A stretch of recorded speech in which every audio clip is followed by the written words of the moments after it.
Hello students, I am Vipin Jindal and welcome to my YouTube channel field mathematics. जैसा कि हम लोग कर रहे थे यहाँ पे एवरेज या औसत टॉपिक चल रहा है। ये नॉन टेक्निकल मैथ्स वाला पार्ट चल रहा है। परसेंटेज, प्रॉफिट एंड लॉस और थर्ड चैप्टर अपन ने लिया है एवरेज। ये स्पेशली मैंने वाई ग्रुप के लिए ही कर रहे हैं अपन लोग। आएगा सारे कॉम्पिटिटिव एग्जाम्स में काम, आरपीएससी के जितने भी एग्जाम्स है, राजस्थान पुलिस हो गया, पटवारी हो गया, एसएससी सीजीएल हो गया, प्री हो गया, मेंस हो गया, सारे जितने भी एग्जाम्स हैं जिनमें 10th लेवल का मैथ्स पूछा जाता है, उन सबके लिए ये चैनल बनाया हुआ है। बट स्पेशली अपन में बात कर रहे हैं वो वाई ग्रुप की बात हो रही है यहाँ पे। तो वाई ग्रुप के लिए जो है ये अपने लिए बहुत इंपॉर्टेंट चीजें सारी यहाँ पे जो भी करवाया जाएगा वो बहुत कुछ कवर कर लेगा, ताकि आप लोगों को कोई इश्यू नहीं रहे। तो देखते हैं आगे। नेक्स्ट जो है 25 संख्याओं का औसत 18 है, पहली 12 संख्याओं का औसत 14 तथा अंतिम 12 संख्याओं का औसत 21 हो तो 13वीं संख्या क्या होगी। क्वेश्चन देख लेना भाई। यदि 25 संख्याओं का औसत 18 है, 25 नंबर हैं, उनका जो एवरेज है वो अपने को 18 गिवन है, और उनमें से पहली 12 संख्याओं का औसत 14 तथा अंतिम 12 संख्याओं का औसत 21 हो तो 13वीं संख्या क्या होगी। देखो बात समझना ढंग से, इंग्लिश वाले सुन लेना। If average of 25 numbers is 18, out of first average of first 12 numbers is 14 and that of last 12 numbers is 21. Find 13th number. Question ये है कि 1 से लेके 25 तक अपने पास संख्याएं हैं, जिनमें से 12 संख्याएं हैं और इधर से 12 संख्याएं। ये शुरुआत की पहली से 12वीं तक की संख्या जो है अपने को उसका एवरेज दे रखा है सबका। अब अपने को पता है, देखो एवरेज जो होता है 12 संख्याओं का एवरेज कितना है, 14। एवरेज को अगर मैं राशियों की संख्या से गुणा करता हूँ, औसत को अगर राशियों की संख्या से गुणा करेंगे तो राशियों का योग आ जाएगा। If average is multiplied by number of quantities then we get sum of the quantities. तो ये सम हो जाएगा 1 से लेके 12 तक की का। ऐसे यहाँ पे देखो, इधर बात करोगे तो 25 से लेके 12 तक अगर मैं आ जाऊँ, इधर सॉरी 14 तक, ये पूरी 13 नंबर्स हो जाएंगे। इस तरह से अपन बात करेंगे, अपन रिवर्स ऑर्डर में आ रहे हैं। तो ये देखो अपना जो 12 संख्याएं होगी यहाँ पे भी, इन 12 नंबर्स का एवरेज अपने को गिवन है 21, इस तरह से। तो यहाँ से जो है ये 12 संख्याओं का जाएगा, और 1 से 25 अगर मैं बात करता हूँ तो पूरी 1 से जो 25 है इनका एवरेज अपने को दे रखा है क्वेश्चन में 18 के बराबर। तो टोटल 25 नंबर्स का सम निकाल सकते हैं, फर्स्ट 12 नंबर्स का सम निकाल सकते हैं, लास्ट 12 नंबर्स का सम निकाल सकते हैं। 12 और 12 ये नंबर्स कितने हुए, 24। तो 25 के सम में से 24 का सम अगर बाहर निकाल देंगे भाई, ये 24 संख्याओं का योग हो जाएगा अपना, और ये टोटल कितना होगा, 25 संख्याओं का योग। तो क्या करें, 25 संख्याओं के योग में से इन दोनों के योग को बाहर निकाल दें, तो ऑटोमेटिकली अपनी कौन सी संख्या बच जाएगी, 13वीं संख्या। उधर से आए और इधर से आए तो बीच में कौन सी संख्या रह जाएगी, यहाँ पे 13 नंबर बचेगा। तो मैं पूरी संख्याओं के योग में से यहाँ से यहाँ तक का योग और यहाँ से यहाँ तक का योग माइनस कर देता हूँ। तो देखो क्या हो जाएगा, मैं लिखना चाहता हूँ यहाँ से 25 इंटू 18, ये जो है ये हो जाएगा अपना, देखो 450, 450, ठीक है। माइनस अपन करना चाहते हैं, देखो 12 तो कॉमन ले लिया मैंने, इन दोनों के प्रोडक्ट, इन दोनों का प्लस करके माइनस करना चाहता हूं मैं। तो 14 इंटू 21 ये बचा था, सॉरी 14 प्लस 21, 14 प्लस 21। तो ये यहाँ से बनेगा अपना 450 माइनस 12 इंटू ये 14 प्लस 21 हो गया अपना 35। तो 35 का हो गया अपना 350 और 70, ये हो जाएगा 420। ये हो गया अपना 35, और मैं इसको लिख रहा हूँ 450 माइनस 420, 420। तो वो फाइनली जो नंबर है वो आ जाएगा 30। तो 13 नंबर हो जाएगा अपना 30 के बराबर। तो कुछ नहीं किया है, 25 संख्याओं के योग में से 24 संख्याओं का योग माइनस कर दिया है, तो अपना 13 नंबर बच जाएगा। ये तो देखो एक इस टाइप का क्वेश्चन होता है, यहाँ से क्वेश्चन पूछ लेते हैं भाई, संख्याएं दे रखी होती हैं। यहाँ तो अपने को सीधा सा दिख रहा था कि 25 में से 24 का योग दे रखा है, एक संख्या पूछी गई है, तो 25 में से क्या करते हैं, 24 के योग को माइनस कर दें। और ऐसे ही देखो आगे ये जो क्वेश्चन है अपना, स्क्रीनशॉट ले लेना, यहाँ तक लेना चाहो तो एक बार, या नोट कर लो पॉज करके। देखो इधर एक बार, ये जो क्वेश्चन है अपना, 7 संख्याओं का औसत 3 है, पहली 4 संख्याओं का औसत 4 है, पहली 4 संख्याओं का औसत 4 है, तथा अंतिम 4 संख्याओं का औसत भी 4 है। तो चौथी संख्या ज्ञात करो। इंग्लिश वाले सुन लेना। The average of 7 numbers is 3, out of first 4 numbers average is 4 and that of last 4 numbers is average is also 4। Find fourth number. Question ये है लिख देता हूँ मैं 1 2 3 4 5 6 7 7 नंबर्स हैं। इन टोटल 7 नंबर्स का एवरेज, इन टोटल 7 नंबर्स का average, जैसे वहाँ 25 नंबर्स का दे रखा था, यहाँ 7 नंबर्स का 3 दे रखा है, तो 3 को मैं एवरेज को नंबर ऑफ क्वांटिटीज से मल्टीप्लाई कर दूँ, यानी कि 3 इंटू 7 किया तो कितना आ गया 21। इस तरह से फर्स्ट 4 नंबर्स का एवरेज, फर्स्ट 4 नंबर्स का एवरेज, ये फर्स्ट 4 नंबर्स हो गए, इन फर्स्ट 4 नंबर्स का एवरेज 4 है, तो 4 को 4 से मल्टीप्लाई किया तो 16। ऐसे दैट ऑफ लास्ट 4 नंबर्स, ये लास्ट 4 नंबर्स होंगे यहाँ तक, इनको भी, इसका भी एवरेज 4 है, तो 4 इंटू 4 ये भी 16। अब देखो बात, क्वेश्चन समझने का क्या है कि अपने जो क्वेश्चन में पूछा गया है फाइंड फोर्थ नंबर। अब देखो फोर्थ नंबर कैसे आएगा, अगर मैं क्या करूँ, कंफ्यूजन हो जाता है बच्चों को कि ये तो 8 संख्याएं हो गई, 4 और 4 8, और टोटल नंबर्स कितने थे 7, तो ये 8 हो गई, तभी अपने से फोर्थ नंबर पूछा गया। 8 का तो सम दे दिया अपने को, 7 का भी सम दे दिया, और अपने से एक नंबर पूछा गया। तो देखो ध्यान से एक बार, ये जो फोर्थ नंबर है, ये फोर्थ नंबर 2 बार काउंट हो रहा है इन दोनों के सम में। एक बार तो यहाँ से यहाँ तक सम किया तो फोर्थ नंबर काउंट हुआ, एक बार यहाँ से यहाँ तक सम किया तो फोर्थ नंबर काउंट हुआ। तो मैं क्या करूँगी, जब 2 बार काउंट हुआ है और मैं जब 1 से लेके 7 तक के पूरे सम को इस 2 बार जो काउंट हुआ है उसमें से माइनस कर दूं, तो ऑब्वियस सी बात है एक बार वाला 4 बच जाएगा। कैसे क्या कहना चाह रहा हूँ मैं कि यहाँ से यहाँ तक तो क्या था 1 + 2 + 3 + 4, first number, second number, third number, fourth number, और उधर अपन ने किया 4 + 5 + 6 + 7। ये क्या है, इसमें से मैं क्या कर लूँ, -1 + 2 + 3 + 4 5 6 7, इस तरह से। तो इन दोनों के सम में से अगर मैं ये पूरा सम 1 से लेके 7 तक का माइनस कर दूंगा, तो ऑब्वियस सी बात है, देखो ये 1 से 1 कट, ये 2 से 2 कट जाएगा, 3 से 3 कट जाएगा, 4 से 4 कट जाएगा, 5 6 7, 5 6 7। तो ये जो फोर्थ नंबर है वो फोर्थ नंबर अपना बच जाएगा। क्यों बच जाएगा, क्योंकि ये 2 बार काउंट हो गया। तो सीधा सा अपन यहाँ से क्या करना है, डायरेक्ट इसका, इन दोनों के सम में से इसको माइनस कर दो। दोनों का सम करोगे तो एक बार 16 + 16 माइनस टोटल सम 1 से लेके 7 तक 21, यानी कि 32 - 21 बराबर 11। तो फोर्थ नंबर जो है वो कौन सा होगा, फोर्थ नंबर इज 11। यहाँ तक एक बार स्क्रीनशॉट ले लो या फिर इसको देख लो, नोट करो। देखो आगे, यदि 5 संख्याओं में पहली 4 संख्याओं का औसत 26 है तथा अंतिम 4 संख्याओं का औसत 25 हो, तो पहली संख्या व प्रथम संख्या का अंतर क्या होगा, मतलब सॉरी, अंतिम संख्या व प्रथम संख्या का अंतर क्या होगा। If out of 5 numbers, average of 4 numbers is 26 and that of last 4 numbers is 25, find difference of first number and last number। ये थोड़ा सा अलग अलग हर तरह का क्वेश्चन मैं करवा रहा हूँ। 1 से 5 तक संख्या है, अभी देखो 1 2 3 4 5। क्वेश्चन ये कह रहा है कि जो स्टार्टिंग के 4 नंबर्स हैं 1 to 4, इनका एवरेज कितना है 26। तो मैं क्या कर लूँ, 26 × 4 करूंगा तो ये जो चारों संख्या है इनका सम आ जाएगा, यानी कि चारों संख्याओं का सम हो गया अपना 104, 104। तो शुरुआत से 1 से लेके 4 तक की संख्याओं का योग कितना हो गया 104। That of last 4 numbers is 25। ये जो पीछे के 5 नंबर्स हैं, जो सॉरी 4 नंबर्स हैं, 1 2 3 और 4, इनका एवरेज गिवन है अपने को 25। तो 25 इंटू क्या कर दूं मैं 4, तो इनका एवरेज हो गया, इनका सम हो गया 100। तो इनका सम तो 104 और इनका सम क्या है 100। हमसे पूछा गया है find difference of first number and last number, 1 - 5 पूछा गया है। तो first number minus last number निकालने के लिए क्या कर लूं मैं, देखो ये 2 3 4 दोनों में ही कॉमन है, इस वाले सम में भी है और इस वाले सम में भी है। अलग कौन कौन है, इसमें 1 एक्स्ट्रा है और इसमें 5 एक्स्ट्रा है। तो अपने को हिंट मिल चुका है कि मैं क्या करूं, इस वाले सम में से इस वाले सम को माइनस कर दूं। तो देखो क्या हो जाएगा, इस वाले सम में से 104 माइनस क्या कर दूं मैं 100, यानी कि क्या बचेगा 4। तो इन दोनों का डिफरेंस क्या होगा, फर्स्ट नंबर और लास्ट नंबर का 4 होगा। ये बात समझ में आ रही होगी। देखो कि मैं 1 2 3 4 और 2 3 4 5 है, ये माइनस कर रहा हूँ, समझ जाना भाई। इसमें से इसको, इस पहले वाले सम में से सेकंड वाले सम को माइनस किया, तो जैसे पहले वाले क्वेश्चन में कट किया था वैसे जब माइनस करोगे तो ये 2 3 4 से पीछे वाले का 2 3 4 कट जाएगा, इधर फर्स्ट नंबर बचेगा और इधर माइनस लास्ट नंबर बचेगा। तो 2 3 4 तो कट गया, तो पहले नंबर और लास्ट नंबर का डिफरेंस अपना यहाँ से आ जाएगा। देखो ऐसे आगे, ये बात अपन ने पहले भी करी है और एक बार और फिर वापस से सुन लो। यदि 12 संख्याओं का औसत 18 है, यदि प्रत्येक संख्या में 3 जोड़ दिया जाए तो नया औसत क्या होगा, ये मैंने पहले बताया है और अभी भी सुन लो।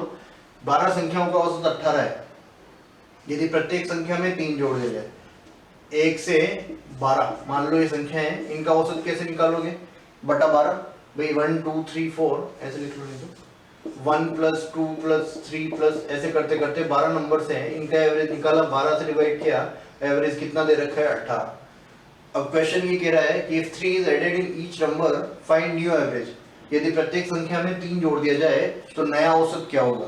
तो देखो प्रत्येक संख्या में अगर मैं 3 जोड़ता हूँ, यहाँ भी 3 जोड़ा, यहाँ भी 3 जोड़ा, यहाँ भी 3 जोड़ा, ऐसे 12 बार मैंने 3 जोड़ा, तो 12 बार 3 जोड़ा तो टोटल सम में कितना इंक्रीमेंट हो गया? 36 का। तो मैं इसको ऐसे लिख दूं, ये तो पूरा हो गया 1 से 12, तो एक तरफ बटा 12 चली रहा है अपना, प्लस एक्स्ट्रा इंक्रीमेंट कितना हुआ है सम में? 36 जुड़ जाएगा, 3 3 3 जोड़ेंगे तो प्रत्येक नंबर में, यानी कि 36 ऊपर 12 नीचे। अब ये अपने को निकालना है न्यू एवरेज। तो देखो क्या होगा, ये यहाँ से यहाँ तक की बात तो अपने को क्वेश्चन में 18 के बराबर दे रखा है ये, और 12 से डिवाइड करोगे 36 में, तो 12 + 18 + 3 21, ये न्यू एवरेज होगा। अब आगे से हमें ऐसे नहीं करना है, हम डायरेक्टली ध्यान रखेंगे रिजल्ट कि अपने को कोई जो भी एवरेज दे रखा है पहले का, हम जो भी ऑपरेशन नंबर्स में लगाएंगे, जो भी अपन संख्याओं में करेंगे, वही हम औसत में करेंगे। जैसे प्रत्येक संख्या में 3 जोड़ना था, तो प्रत्येक संख्या में 3 जोड़ा तो एवरेज में भी 3 जोड़ देंगे। अगर सवाल ये होता प्रत्येक संख्या में 3 घटाया तो नया एवरेज क्या होगा? तो एवरेज में भी 3 घटा देंगे। प्रत्येक संख्या को 3 से गुणा करा तो नया एवरेज क्या होगा? इधर भी 3 से मल्टीप्लाई कर देंगे। प्रत्येक संख्या में 3 से डिवाइड किया तो इधर भी नया एवरेज निकालने के लिए 3 से डिवाइड कर देंगे। तो इस तरह से जो भी इस ऑपरेशन में इधर हो रहा होगा, वही सेम अपने को ऑपरेशन में करना है, मतलब उधर वही ऑपरेशन अपने को एवरेज के साथ लगाना है, जो भी नंबर्स के साथ करना है वही एवरेज के साथ करना है, तो अपन नया एवरेज निकाल देंगे। एक बार स्क्रीनशॉट ले लो, नोट कर लो। देखो आगे ये एज रिलेटेड क्वेश्चन होते हैं। एज वाले क्वेश्चन जो है किसमें है? एज वाले क्वेश्चन डाले हुए होंगे अपने एवरेज वाले चैप्टर में, तो मैं कुछ बात उनकी भी कर लेता हूँ। देखो यहाँ पे 5 वर्ष पहले पी तथा क्यू की औसत आयु 15 वर्ष थी। 5 वर्ष पहले पी तथा क्यू की औसत आयु 15 वर्ष थी, वर्तमान में पी क्यू आर की औसत आयु 20 वर्ष है, तो 10 वर्ष बाद आर की आयु क्या होगी? ये बात अच्छे से समझ लेना। देखो एक बार, एज वाला चैप्टर अपन अलग से भी करेंगे, बट यही समझ लो ताकि अपने को ऐसी कोई इशू नहीं है। जो मैं बात है बता रहा हूँ, इस टाइप के क्वेश्चंस में क्या करते हैं अपन, एक बनाते हैं प्रेजेंट, वर्तमान। क्या बनाएंगे? प्रेजेंट, यानी कि आज की बात अगर मैं करता हूँ तो ये मान लो मैंने ले लिया इसको वर्तमान, ये आज है। सवाल में दे रखा है इससे 5 वर्ष पहले, 5 वर्ष पहले मतलब यहाँ से 5 वर्ष पहले चल जाओ, कौन कौन दे रखे हैं? पी और क्यू, और आयु कौन सी दे रखी है? औसत आयु, यानी कि 15 वर्ष जो है इनकी एवरेज एज है। तो अगर मैं इनकी एज का सम निकालना चाहता हूँ, दोनों के आयु का योग निकालना चाहता हूँ, तो पी की आयु प्लस क्यू की आयु, कितने व्यक्ति हो गए? 2, और औसत कितना है? 15। औसत को राशियों की संख्या से गुणा करेंगे, अगर 15 × 2 कर देंगे तो ये क्या आ गया? पी और क्यू की आयु का योग आ गया कि 5 वर्ष पूर्व, कब की बात चल रही है? 5 वर्ष पहले की। 5 वर्ष पहले पी और क्यू की आयु का योग कितना था? 30 वर्ष था। अब आगे सुनो, ये प्रेजेंट है, प्रेजेंट में दे रखा है वर्तमान में पी क्यू आर, 3 व्यक्ति हैं वर्तमान में, तो इनकी तीनों की आयु का सम अगर मैं निकालना चाहता हूँ P plus Q plus R, तो इनकी औसत आयु कितनी थी? 20 वर्ष। 20 को कितने से गुणा करेंगे? 3 से, क्योंकि व्यक्ति कितने हैं? 3, तो राशियों की संख्या 3 हो गई, तो 20 × 3 बराबर क्या हो गया? 60। तो इन तीनों की एवरेज एज जो है वो 20 है, और नंबर ऑफ क्वांटिटीज कितनी है? 3, तो और 20 × 3 करेंगे तो कितना हो गया? 60। तो देखो यहाँ पे पहली बात, अभी भी हमें यहाँ से 10 वर्ष बाद की बात करनी, 10 years later, 10 वर्ष बाद, 10 years later। तो पहले मैं प्रेजेंट में पी और क्यू की एज का सम पता कर लूँ एक बार, तो आर की एज में पता कर सकता हूँ। पी और क्यू की एज का सम निकालना है अगर अपने को, तो देखो अपने को 5 वर्ष पहले का सम तो पता है 30 वर्ष, और वर्तमान में आने के लिए 5 साल बड़े हो जाएंगे सब, तो 5 साल इसकी एज भी ज्यादा होगी पी की भी, और 5 साल क्यू की एज भी ज्यादा होगी, तो पी और क्यू दोनों की एज 5-5 साल इंक्रीज हो जाएगी। जैसे आज मैं सपोज करूँ मैं 30 years का हूँ, तो 5 years बाद कितना हो जाएगा? 35 years। वैसे यदि पी और क्यू जो है इसमें 5 years ऐड किया, इसमें 5 years ऐड किया, तो जो सम 5 वर्ष पहले 30 years था, उसमें 5 और 5 दोनों ऐड करोगे तो ये 10 इसमें और इंक्रीमेंट कर लें, तो 5 + 5 10 इंक्रीमेंट करोगे, तो पी और क्यू का जो सम पहले 30 था, वो पी और क्यू का सम अब कितना हो जाएगा? 40 प्रेजेंट में। तो 40 + r वो 60 है, यानी कि आर की एज की अगर मैं बात करता हूँ तो 60 minus 40 it will be 20 years, यानी कि आर की एज जो है इन प्रेजेंट वो 20 ईयर्स है। अब देखो यहाँ से क्वेश्चन में हमसे प्रेजेंट में आर की एज नहीं पूछी गई है, यहाँ से 10 ईयर्स बाद की एज पूछी गई है। तो 20 ईयर्स जो है अभी प्रेजेंट में एज है, तो आफ्टर 10 ईयर्स तो आर की जो एज होगी वो 20 तो प्रेजेंट में, और 10 साल बाद की अगर बात करोगे तो आर की एज जाएगी 30 ईयर्स। तो आर की एज कितनी है 30 वर्ष। तो ये देखो यहाँ तक इसका एक बार स्क्रीनशॉट ले लो, क्योंकि मैं सेकंड क्वेश्चन को करेंगे वहाँ पे तो जगह नहीं रहेगी, तो स्क्रीनशॉट ले लो या फिर वीडियो पॉज करके इसको नोट कर लो, फिर आगे करते हैं। दोबारा समझना चाहो तो समझ सकते हो। अपन ने क्या किया, पहले प्रेजेंट माना, प्रेजेंट से 5 ईयर्स पहले पी और क्यू की एवरेज एज दे रखी थी, तो मल्टीप्लाई कर लिया, एवरेज निकाल, एवरेज को राशियों की संख्या से, तो पी और क्यू का सम आ गया 30 ईयर्स। प्रेजेंट में 3 लोग दे रखे हैं पी क्यू आर, इनके एवरेज दे रखा है, तो अपन ने 3 से मल्टीप्लाई करके इनका सम निकाल लिया। अब 5 वर्ष बाद इधर आएंगे वापस वर्तमान में, तो वर्तमान में आएंगे तो 5 5 दोनों में बढ़ेगा, तो 10 ईयर बढ़ गया, यानी कि पी और क्यू का आज प्रेजेंट डेट पे सम कितना होगा 40। तो आर की एज प्रेजेंट एज निकाल ली अपन ने 20। क्वेश्चन में प्रेजेंट एज पूछता तो 20 आंसर होता, लेकिन क्वेश्चन में प्रेजेंट एज नहीं पूछा है, 10 ईयर्स बाद की एज पूछी है, तो 10 ईयर्स बाद के लिए अपन यहाँ से 10 जोड़ देंगे तो 30 ईयर्स जो है इसकी एज हो जाएगी। देखो यहाँ तक ये नोट कर लेना, स्क्रीनशॉट ले लो, फिर आगे नेक्स्ट क्वेश्चन कर रहे हैं। मैं मिटा रहा हूँ एक बार इसको।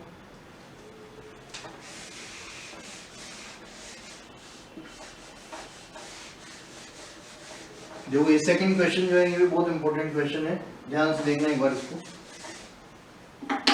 परिवार के, ये इस टाइप के क्वेश्चन बहुत पूछते हैं एग्जाम में। परिवार के 6 सदस्यों की औसत आयु 27 वर्ष थी, सबसे छोटे सदस्य की आयु 7 वर्ष हो तो सबसे छोटे सदस्य के जन्म से ठीक पहले परिवार की औसत आयु कितनी होगी। क्वेश्चन देखो क्या है एक बार। 6 सदस्य हैं, उनकी एवरेज एज कितनी दे रखी है 27 ईयर्स। सबसे पहला अपना काम ये होता है कि एवरेज को किससे मल्टीप्लाई करते हैं, नंबर ऑफ क्वांटिटीज से, यानी कि जो 6 मेंबर्स थे इनकी औसत आयु कितनी 27 और नंबर ऑफ फैमिली मेंबर्स कितने 6, इनको मल्टीप्लाई किया तो इनकी सबकी आयु का योग आ जाएगा, यानी कि 6 सदस्यों की आयु का योग 6 × 2 120 162, इनकी सबकी एज का सम है 162। अब क्वेश्चन ये है कि अपने को दे रखा है कि इन 6 में से जो सबसे छोटा सदस्य है उसकी आयु कितनी है 7 वर्ष, उसकी आयु है, सबसे छोटा सदस्य जो है उसकी आयु कितनी है 7 वर्ष। क्वेश्चन ये कहता है कि 7 वर्ष हो तो सबसे छोटे सदस्य के जन्म से ठीक पहले परिवार की औसत आयु कितनी है। तो सबसे छोटा सदस्य अगर 7 वर्ष का है तो इसके जन्म से ठीक पहले की बात हो रही है, यानी कि अपन क्या कर रहे हैं 7 वर्ष पहले की बात करना चाहते हैं, तो 7 वर्ष पहले की बात करेंगे और ये पैदा नहीं हुआ है, तो इसका मतलब पहले जो 6 मेंबर्स थे, पहली बात तो इसको पैदा नहीं करवाना, यानी कि 5 ही मेंबर्स रह गए। पहले कितने थे 6 मेंबर्स, और अगर ये जो यंगेस्ट चाइल्ड है, ये यंगेस्ट चाइल्ड का बर्थ नहीं होगा तो मेंबर्स कितने रहेंगे 5। बर्थ कब नहीं होगा 7 साल पहले। अब देखो एक बार, ये जो 6 सदस्य हैं, यानी कि कुछ छोटा चाइल्ड भी जो है ये भी नहीं हुआ है, तो सबकी एज में से 7 ईयर्स माइनस कर देता हूँ, इसकी एज से ये जो 6 के 6 मेंबर्स हैं सबकी एज 7 ईयर्स जो है माइनस हो जाएगी, कम हो जाएगी, क्योंकि अपन क्या कर रहे हैं 7 ईयर्स पहले जाना चाहते हैं। तो 7 ईयर्स पहले जाओगे तो सबकी एज में से 7 माइनस किया, तो मैं 6 बार अगर 7 माइनस करता हूँ तो टोटल जो सम था उसमें से 6 7 जब 42 माइनस कर देता हूँ, यानी कि 162। ये तो क्या था अभी जो है इनकी एज का सम था। यहाँ से 7 साल पहले गए, 7 साल पहले बच्चा पैदा नहीं होगा, छोटा बच्चा, इसके यंगेस्ट चाइल्ड जो है इसका बर्थ नहीं होना चाहिए, उससे जस्ट पहले की बात है, तो एक आदमी कम कर दिया तो 5 ही आदमी रह गए। एज में से सब में से 7 ईयर्स घटा दिए, तो ये तो बर्थ ही नहीं हुई एक का, तो और बाकी की भी सबकी 7 साल कमाई हो जाएगी, तो टोटल सम में से कितना माइनस कर दिया 42। अभी जो सम है वो हो गया 120, यानी कि 7 साल पहले परिवार के सभी व्यक्तियों की आयु का योग 120 वर्ष था। व्यक्ति कितने थे 5, तो औसत निकालना है तो एवरेज के लिए क्या करते हैं राशियों का योग बटा राशियों की संख्या। राशियों का योग कितना है 120 और राशियों की संख्या कितनी है 5, तो 120 में 5 से डिवाइड किया तो 24 साल जो है 24 ईयर्स वो परिवार की औसत आयु थी। कब, जब छोटे सदस्य के जन्म से ठीक पहले की बात चल रही थी। बहुत अच्छा सवाल है, बार बार पूछते हैं एग्जाम में, सीजीएल सब जगह पे पूछते हैं, मेंस एडवांस तक में भी ये जो है पूछे जाते हैं, सीजीएल मेंस और उसके बाद जो प्री और मेंस होता है मेंस में भी ये क्वेश्चन पूछा जाता है।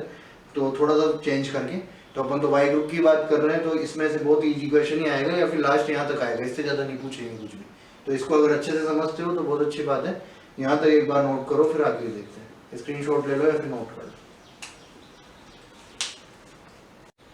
देखो आगे, ये इसकी बात अपन ने फर्स्ट या सेकंड वीडियो में पहले किए, जो पार्ट 1 और पार्ट 2 किए उसमें। तो ये ध्यान से समझना। देखो एक बार, ए बी सी डी 4 क्रमागत सम संख्याएं हैं जिनका औसत 65 हो, तो ए तथा डी का गुणनफल ज्ञात करो। If A B C D are 4 consecutive even numbers having average 65, find product of a and d। अब देखो बात समझना एक बार ढंग से। ए और डी 4 नंबर से अपने पास, ए बी सी और डी, ये सब इवन नंबर्स हैं, सम संख्याएं दे रखी है अपने को। तो मैंने बताया था कि सम हो चाहे विषम हो, सम और विषम अगर कॉन्जिक्यूटिव की बात करते हैं, तो एक नंबर अगर मैं x मानूंगा तो ये x+2 मानूंगा, ये x+4 मानूंगा और ये x+6 मानूंगा। तो अगर मेथड वाइज करते हैं तो मैं चारों का सम करके और एवरेज निकाल के 65 लिख दूंगा। कैसे कर ले? अगर पहले मेथड की बात करोगे तो चारों का सम x+2, x+4, x+6 divided by 4, ये दे रखा है 65। और यहाँ से x फाइंड कर लेंगे तो ऑटोमेटिकली अपन सारी संख्याएं फाइंड कर सकते हैं। देखो ये तो हो गया x + x + x + x 4x plus 2 + 4 6 + 12 is equal to, इस 4 को इधर लाके क्रॉस मल्टीप्लाई करोगे तो ये हो गया, देखो 6 4 = 240, 2 ये हो गया अपना 260। ठीक है, इस 12 को इधर भेजा तो 4x = 248, यानी कि x आ जाएगा अपना 248 डिवाइडेड बाय 4, इट मींस 62। तो अगर x जो है 62 आया है तो ये तो नंबर हो गया अपना 62, ये हो गया 64, ये 66 और ये 68। a भी आ गया, d भी आ गया, दोनों का प्रोडक्ट कर लेंगे अपन 62 × 68। ये किसकी बात है? अगर मैं मेथड से करता हूँ। बट इसके अलावा मैंने बताया था, अगर देखो यहाँ पे बात सुनना ध्यान से, अगर ये नंबर्स एक और होता, ई भी होता, यहाँ पे ए बी सी डी ई, तो विषम संख्या हो गई, नंबर ऑफ क्वांटिटीज क्या हो गई? विषम, ओड हो गई। तो डायरेक्ट क्या करते, दो इधर छोड़ देते, दो इधर छोड़ देते, बीच वाली संख्या जो होती है वो क्या हो जाता? एवरेज। लेकिन यहाँ पे देखो एक और बात है, जब भी इस टाइप का क्वेश्चन आएगा, हमें जो एवरेज दे रखा है वो 65 दे रखा है, ओड वैल्यू, विषम संख्या दे रखी है। अब एवरेज है तो मैंने स्टार्टिंग की क्लास में बताया था कि औसत जो है सेंट्रल वैल्यू होती है, मध्यमान होता है। तो मध्यमान या सेंट्रल वैल्यू होगी, तो देखो अगर मैं 65 यहाँ पे मान लूं तो इसका मतलब क्या होगा कि बीच में होगा, ठीक, कहीं 65, तो 65 से जस्ट एक पहले ऊपर 64 सम संख्या, इवन नंबर, इससे जस्ट पहले ऊपर इवन नंबर 62, तो ये हो गया। आगे आओगे 65 के जस्ट बाद इवन नंबर 66, और 66 के जस्ट बाद सम संख्या 68। तो डायरेक्टली अपने को x करने की जरूरत नहीं थी, अगर अपन रुक के थोड़ा सा सोचे हैं तो 65 बीच में हो गया, इससे ऊपर के दो सम संख्या है, इससे नीचे की दो सम संख्या है, a भी आ गया, d भी आ गया। तो दोनों मेथड मैंने बता दिए हैं। x भी निकाल सकते हो, 4 सम संख्याएं माननी है, 4 विषम संख्याएं माननी है, अंतर 2 2 का रखोगे, a और d दोनों आ गए तो अपन उनका प्रोडक्ट कर लेंगे। तो देखो a तो हो गया अपना 62, a की वैल्यू तो हो गई 62 और d की वैल्यू हो गई अपनी 68। 62 × 68 करोगे तो ये हो जाएगा 4216, ये आंसर होगा। समझ लेना एक बार, ये स्क्रीनशॉट ले लो, फिर सेकंड क्वेश्चन करेंगे इसमें। देखो ये वाला क्वेश्चन भी बहुत इजी है अपना, इसमें डायरेक्टली अपने कुछ भी नहीं करना है। हमने क्या दे रखा है कि A B C D E F G 1 2 3 4 5 6 7, ये तो कॉन्जिक्यूटिव इवन नंबर्स हैं, क्रमागत सम संख्या है। तो देखो ये सम हो, विषम हो, चाहे कुछ भी हो, अपने को पता है कि इनका फॉर्मेट जो है वो सेम है। मैंने कहा था कि फॉर्मेट फिक्स होना चाहिए। तो सम संख्या है तो सम में जो डिफरेंस है वो 2 2 का रहेगा। तो मैं क्या करूँ, टोटल संख्याएं जोड़ लूँ, 1 2 3 4 5 6 7 नंबर्स हैं, तो 3 इधर छोड़ी, 3 इधर छोड़ी, ये जो बीच वाली वैल्यू होगी ये इनका एवरेज हो जाएगा।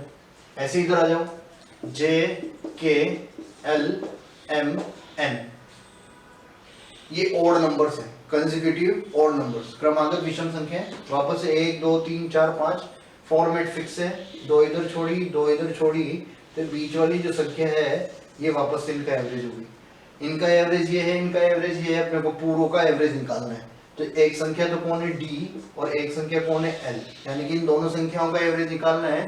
तो इन दोनों का सम बटा क्या कर दें 2, राशियों का योग बटा राशियों की संख्या। तो फाइनली आंसर आ जाएगा अपना L प्लस D/2। चक्कर में नहीं पड़ना है, देखो डायरेक्ट क्वेश्चन हो रहा है, ऐसे नहीं करते हैं कि कोई सी भी संख्या मान के फिर अपन करने लग गए, ऐसा नहीं करेंगे। जो क्वेश्चन कह रहा है डायरेक्ट अपने को दिख रहा है, अपन वैसे ही करेंगे। यहाँ तक स्क्रीनशॉट ले लो, नोट कर लो।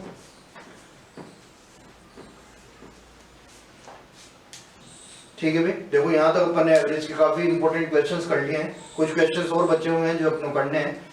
क्वेश्चन या कॉन्सेप्ट्स अपन कह सकते हैं, वो अपन करते जाएंगे आगे से आगे। और आगे जो नेक्स्ट वीडियो आ रहा है वो अपन इसमें जो है एवरेज ले रहे हैं। एवरेज खत्म करके अपन आगे time and distance, time and work या प्रॉफिट रेशो प्रोपोर्शन, जो भी टॉपिक होगा वो अपन ले लेंगे। टेक्निकल वाले जो बच्चे हैं जो बोथ ग्रुप में हैं, उनके लिए टेक्निकल में अब सर्कल से स्टार्ट होने वाला है, तो सर्कल से अपन वहाँ पे वीडियो स्टार्ट करेंगे। तो ऑल द बेस्ट, मिलते हैं नेक्स्ट वीडियो में।